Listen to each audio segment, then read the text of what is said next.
going to be able to kind of reuse some of their resource here. We have a couple players left in the game here. Red Rush in the low ground, Shaka and Cal as well.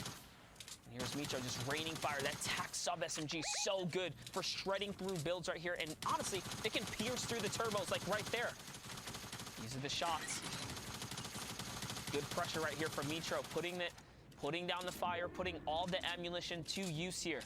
We're almost in the final zone now. This is it. Storm Zone 9. The close in will happen.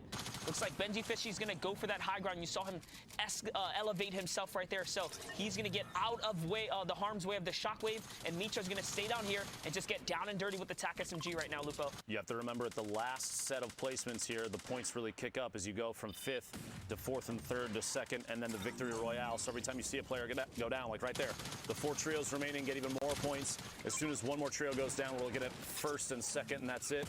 And we're down to the very last second here, the spray from above. This honestly, as soon as we got to top 40, this was Mongraal, Mitro, Benjyfishy all the way to the end. No surprise here. And a monstrous 12 Elim game right there. And you saw even in the final moments, they did try to drop a couple of medium bullets there. But with that, we're going to send it over to the studio with Zeke and Sundown. What do you have for us, guys? Oh man, MMB starting off the day strong. We are one step closer to Shio eating an entire jar of mayonnaise. It's escalated because he said cup, but we really didn't define cup. Some people was like, is this standard measuring cup? And someone was like, honestly, it should be a World Cup. I was actually just back in the kitchen looking to see if we could find any mayo. I'm gonna have to make a run tomorrow because after that last game, it was just incredible. So that is 2 matches down in the heat. Let's take a look first at the standings and see where we're at after the first 2 games because, that's weird.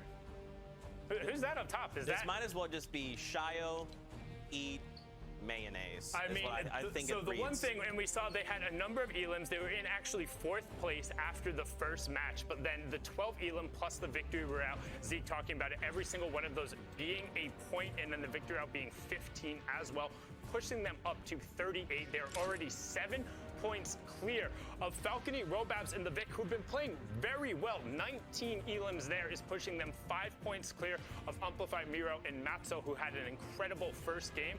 I mean, it's been an... Oh. I just want to throw out a quick little apology. Based on score, I had assumed that because Matzo, Miro, and Amplify had first place, that they had the Victory Royale. They, in fact, did not. So my apologies. All we were given was placement on the screen. That's my bad. Back to you. We got to keep him honest, and we love him very much for it.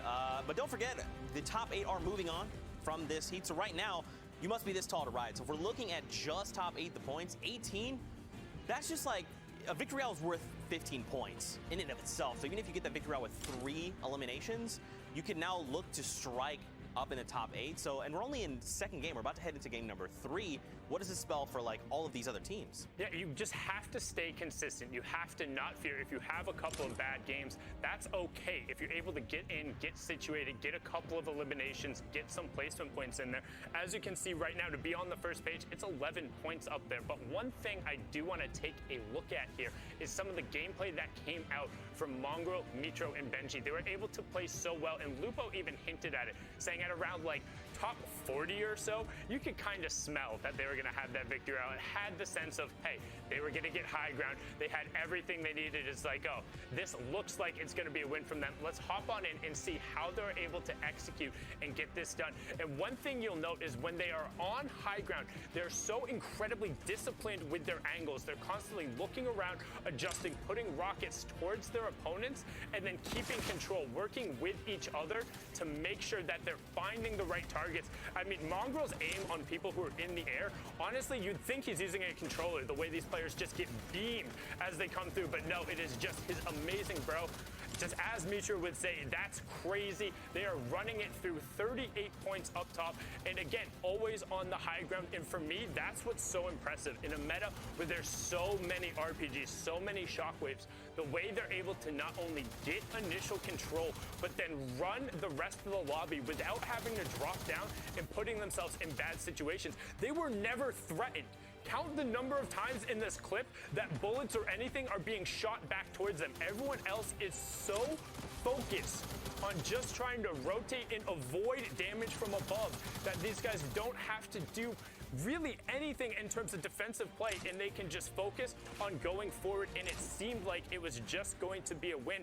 And honestly, I want to roll this all the way back to Xiaowei just be talking about the retail drop spot and how your early game sets you up for an advantage. They have so many tools at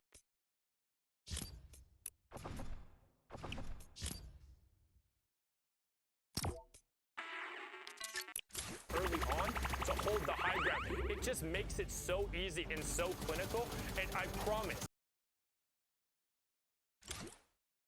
if you are a trio or you're just interested in competitive Fortnite and getting better, go and load up these guys' server replays. Watch them play.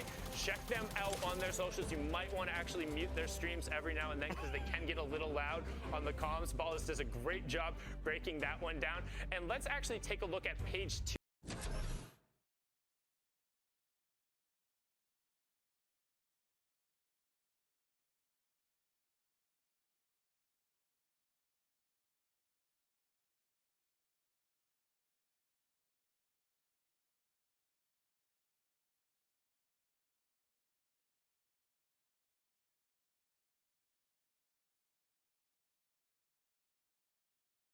Some intense battles early on and maybe a little bit more passive play kind of in the mid game because people don't want to get dropped out.